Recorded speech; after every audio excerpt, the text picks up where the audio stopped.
Assalamualaikum warahmatullahi wabarakatuh. Alhamdulillah, Allahumma salli ala Sayyidina Muhammad wa ala ali Sayyidina Muhammad.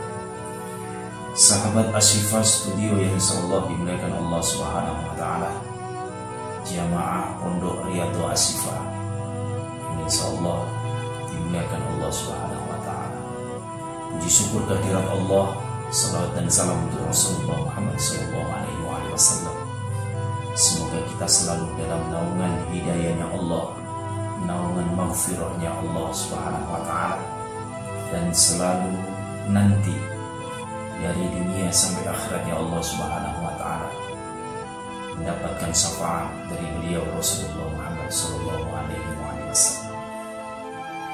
Sahabat Ashifa Studio yang insyaallah dimuliakan Allah Subhanahu wa taala, akhir-akhir ini terkadang kebingungan melanda umat Islam atau melanda diri kita sendiri ketika ada saudara-saudara kita yang mungkin agak sedikit berbeda pahamnya dengan kita. Mereka menuduh kita dengan tuduhan bid'ah dan bid'ah. Serangan demi serangan mereka luncurkan kepada kita semua ahlu sunnah wal jamaah. Apalagi kaum Nahdlatul Ulama diserang habis-habisan dengan tuduhan bid'ah, sesat, neraka, dan seterusnya. Kali ini akan saya jelaskan tentang bid'ah itu apa. Semoga bermanfaat untuk kita semua. Hadirin para sahabat Ashifa Studio yang insyaallah dimuliakan Allah Subhanahu wa taala. Yang pertama dalam definisi bid'ah ini, kata seorang ulama besar, Imam An-Nawawi, yang wafat pada tahun 676 Hijriah. Kemudian juga ada mendefinisikan seorang ulama besar, Imam Izzuddin bin Abdissalam, yang wafat pada tahun 666 atau 660 Hijriah. Mendefinisikan bid'ah dengan definisi yang hampir sama. Kata beliau mengatakan bahwasannya bid'ah itu adalah melakukan sesuatu baru yang tidak ditemukan di masa Rasulullah Sallallahu Alaihi Wasallam. Ini ditulis di Syarah Al-Arba'in An-Nawawi oleh Syekh Ibnu Daqiq Al-Ain. Kemudian definisi bid'ah tersebut yang dijelaskan oleh para ulama-ulama ternyata tidak cukup sampai di situ. Selanjutnya yaitu klasifikasi daripada bid'ah tersebut. Memang banyak sih hadis-hadis peringatan supaya kita menjauhi daripada bid'ah. Tetapi hadis-hadis peringatan tentang menjauhi bid'ah ini selalu didahului dengan anjuran melakukan sunnah. Ini ada hadis sahih, hadis riwayat Abu Daud dan At-Tirmidzi, bahwasanya Rasulullah Shallallahu Alaihi Wasallam bersabda, "Fa innahu may ya'ish minkum ba'di fasayara ikhtilafan katsiran fa'alaikum bisunnati wa sunnatil khulafa'il muhdiyyin ar-rasyidin tamassaku biha wa 'addu 'alaiha bin nawadidi wa iyyakum wa muhdatsatil umur fa inna kulla muhdatsatin bid'ah wa kullu bid'atin dhalalah." Barang siapa yang hidup setelahku, kata Rasulullah, maka akan melihat perbedaan yang banyak. Maka berpeganglah dengan sunnahku dan sunnah para khalifah yang mendapat petunjuk. Pegangilah dengan sekuat kalian dan jauhilah setiap sesuatu yang baru, karena setiap bid'ah adalah sesat. Sahabat Ashifa Studio yang insyaallah dimuliakan Allah Subhanahu wa taala. Dan ternyata hadis ini walaupun tingkatannya adalah hadis sahih, kita mengkajinya bukan hanya sekedar hadis satu tersebut. Ada hadis-hadis lain yang menyatakan, yang tentunya ada kaitannya dengan hadis yang barusan saya baca tadi. Ini tingkatannya juga sahih, hadis riwayat Muslim dan Ahmad. Apa kata Rasulullah?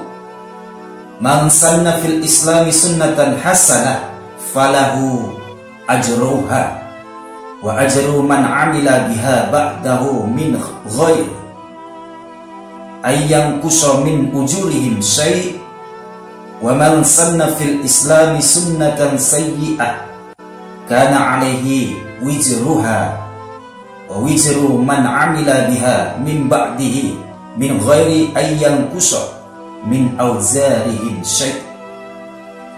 Barang siapa yang melakukan sunnah yang baik di dalam Islam, maka ia akan mendapatkan pahalanya dan pahala orang yang melakukannya setelahnya tanpa mengurangi pahalanya sedikit pun. Dan barang siapa yang melakukan sunnah yang buruk dalam Islam atau melakukan sesuatu yang buruk dalam Islam, ia akan mendapatkan dosanya dan dosa orang yang melakukannya setelahnya tanpa mengurangi dosanya sedikit. Nah, inilah yang menjadi landasan menurut Imam Nawawi.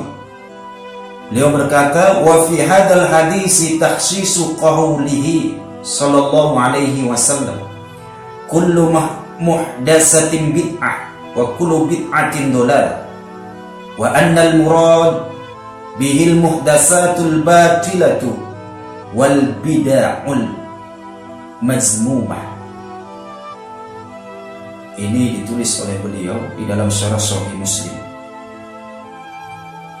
Hadis pertama tadi, kata beliau, yang pertama saya bacakan tadi tentang bid'ah, bahwasannya hadis yang pertama tadi adalah tentang setiap bid'ah adalah sesat, masih bersifat umum, kata beliau.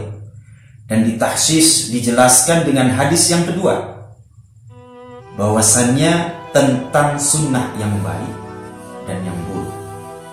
Sehingga bid'ah di atas dibagi menjadi dua, yaitu bid'ah hasanah ataupun baik, dan sayyi'ah ataupun buruk. Nah, menurut Imam Nawawi seperti itu, bahwasanya bid'ah dibagi dua, kata beliau, menyikapi hadis-hadis perbandingan dengan hadis pertama dengan hadis yang kedua, bahwasanya bid'ah terbagi atas dua, yaitu bid'ah hasanah dan bid'ah sayyi'ah. Dan ternyata bukan Imam An-Nawawi saja yang berpendapat seperti ini. Ternyata Al-Hafiz Ibnu Hajar juga beliau berpendapat dan sependapat dengan Imam An-Nawawi. Ini ulama-ulama tingkat dunia. Bahkan ia mengutip pendapat dari Imam Asy-Syafi'i, yang mana pendapat tersebut diriwayatkan oleh Al-Hafiz Al-Baihaqi dan Al-Hafiz Abu Nu'aim. Bunyinya, qala Syafi'i, al-bid'atu bid'atani mahmudah wa mazmumah, fama wafaqa sunnah fahuwa mahmud, wa ma khalafaha fahuwa mazmum. Ini terdapat di dalam kitab Fathul Al-Bari Syarah Sahih Al-Bukhari oleh Ibnu Hajar.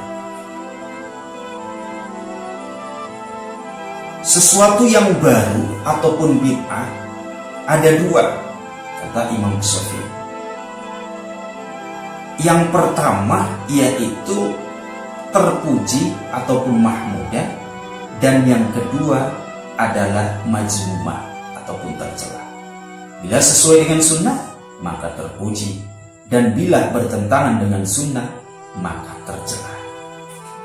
Sahabat Syifa Studio yang insyaallah dimuliakan Allah Subhanahu wa ta'ala.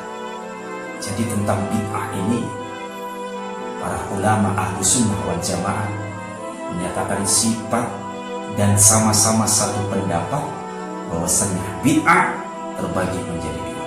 Satu bid'ah hasanah, yang kedua bid'ah mazmumah. Semoga kajian kali ini bisa menjernihkan kita semua dan bisa memberikan pengajaran bagi kita semua, sehingga kita memegang teguh ajaran Ahlus Sunnah wal Jamaah. Insya Allah akan bersambung di lain waktu dan lain kesempatan. Billahi taufiq wal hidayah. Assalamualaikum warahmatullahi wabarakatuh.